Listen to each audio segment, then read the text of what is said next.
आज हम जानेंगे कि भगवान श्री कृष्ण किन पापों को कभी क्षमा नहीं करते हैं। शास्त्रों में बताया गया है कि मनुष्य धरती पर रहकर जो भी अच्छे या बुरे कर्म करते हैं उन सभी कर्मों का लेखा जोखा मृत्यु के बाद होता है और उसके अनुसार सजा और पुनर्जन्म मिलता है। ईश्वर की दृष्टि में जो अच्छे कर्म यानी आपके काम होते हैं उसे पुण्य कहा जाता है और जो बुरे कर्म होते हैं उन्हें पाप कहा जाता है। पुराणों में कई अच्छे और बुरे कर्मों के बारे में बताया गया है।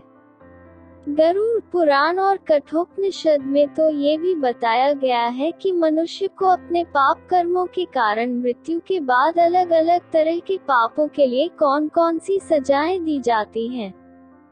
गरुड़ पुराण में उल्लेख मिलता है कि मनुष्य धरती पर जो कुछ भी पाप करता है उन सभी पापों की अलग अलग सजा बारी बारी से मिलती है। यम के न्याय में किसी भी पाप की सजा से बचा नहीं जा सकता है। कामी व्यक्ति के लिए ऐसी है सजा। गरुड़ पुराण में बताया गया है कि परस्त्री पुरुष संबंध रखने वाले को लोहे के गर्म सलाखों को आलिंगन करवाया जाता है। जो पुरुष अपने गोत्र की स्त्री से संबंध बनाता है उसे नरक की यातना भोगकर लिकड़बग्घा के रूप में जन्म लेना पड़ता है। कुंवारी अथवा अल्पायु कन्या से संबंध बनाने वाले को नरक की घोर यातना सहने के बाद अजगर योनि में आकर जन्म लेना पड़ता है। जो व्यक्ति काम भावना से पीड़ित होकर गुरु की पत्नी का मान भंग करता है ऐसा व्यक्ति वर्षों तक नरक की यातना सहने के बाद गिरगिट की योनि में जन्म लेता है। मित्र के साथ विश्वासघात करके उसके पत्नी से संबंध बनाने वाले को यमराज गधा की योनि में जन्म देते हैं। लेकिन व्यभिचार और धोखा देने से भी बड़ा एक पाप है जिसकी सजा कठोर है।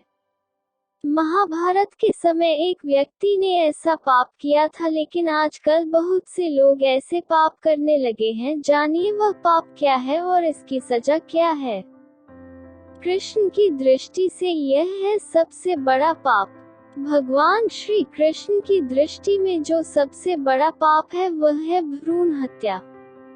महाभारत युद्ध समाप्त होने के बाद जब द्रोणाचार्य के पुत्र अश्वत्थामा ने उत्तरा के गर्भ में पल रहे बालक परीक्षित पर ब्रह्मास्त्र का प्रयोग करके उसकी हत्या कर दी तब भगवान श्री कृष्ण सबसे अधिक क्रोधित हुए थे। श्री कृष्ण ने उस समय ही यह घोषणा कर दी थी कि अश्वत्थामा का पाप सबसे बड़ा पाप है क्योंकि उसने एक अजन्मे बालक की हत्या की थी। श्री कृष्ण ने इस पाप की सजा स्वयं अश्वत्थामा को दी थी।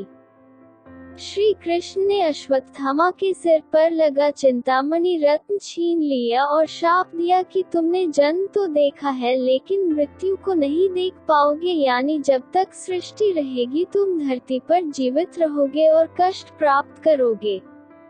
भ्रूण हत्या करने वाले के लिए सबसे कठोर सजा निर्धारित है और ऐसे व्यक्ति को कई युगों तक इस सजा का दंड भुगतना पड़ता है।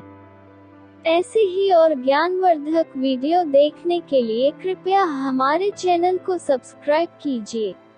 धन्यवाद।